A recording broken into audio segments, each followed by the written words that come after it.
या ठिकाणी शोकसभेच्या निमित्तानं सर्व वडीलधारी मंडळी ग्रामस्थांना विचारून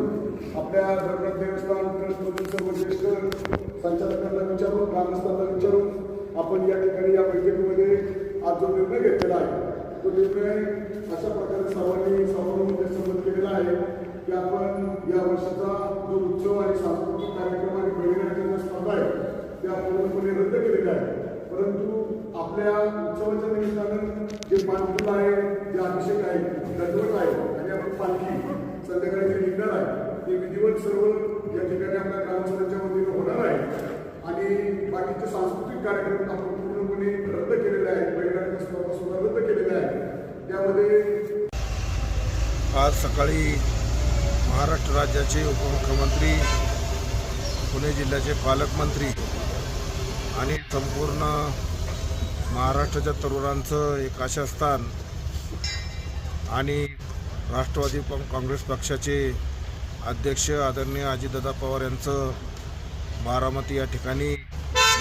विमान दुर्घटनेत दुःखद असं निधन झालं आणि त्या संदर्भात वाघोली ग्रामस्थांच्या वतीनं आज भैरवनाथ मंदिर या ठिकाणी शोकसभेचं आयोजन करण्यात आलं। वाघोली ग्रामस्थांच्या वतीनं अजितदादांचं निधन झालं, त्यांना सर्व वाघोली ग्रामस्थांच्या वतीनं श्रद्धांजली अर्पण करण्यात आली।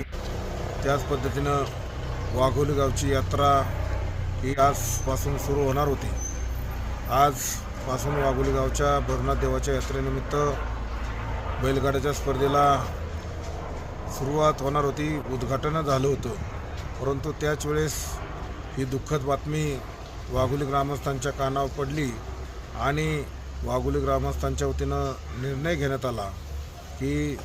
दादाचं, पवारसाहेबांचं या वाघोलीच्या विकासामध्ये योगदान फार मोठं आहे आणि अशा नेत्याचं निधन झाल्यानंतर आपण कुठल्या प्रकारचा सांस्कृतिक कार्यक्रम करू शकत नाही आणि करता येणार नाही अशी ग्रामस्थांची भावना झाली आणि त्या भावनेतून यात्रेनिमित्तानं जे गाड्यांच्या स्पर्धा होत्या त्या स्पर्धा रद्द करण्यात आलेल्या आहे आणि श्री भैरवनाथ देवाची यात्रा 1 आणि 2 तारखेला होणार होती। त्या यात्रेमध्ये जे धार्मिक कार्यक्रम आहे की अभिषेक आसन किंवा छबिनासन, पालखी आसन, हे धार्मिक कार्यक्रम नित्यनेमाने सालाबादप्रमाणे होणार आहे, परंतु दारी कोळाचा कार्यक्रम, छबिनाचा कार्यक्रम, कुस्त्याचा आखाडा, तमाशाचा कार्यक्रम, हे सर्व सांस्कृतिक कार्यक्रम ग्रामस्थांनी आणि भैरवनाथ देवस्थान ट्रस्टने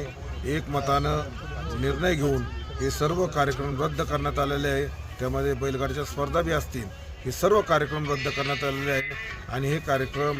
रद्द करून सर्वांना त्या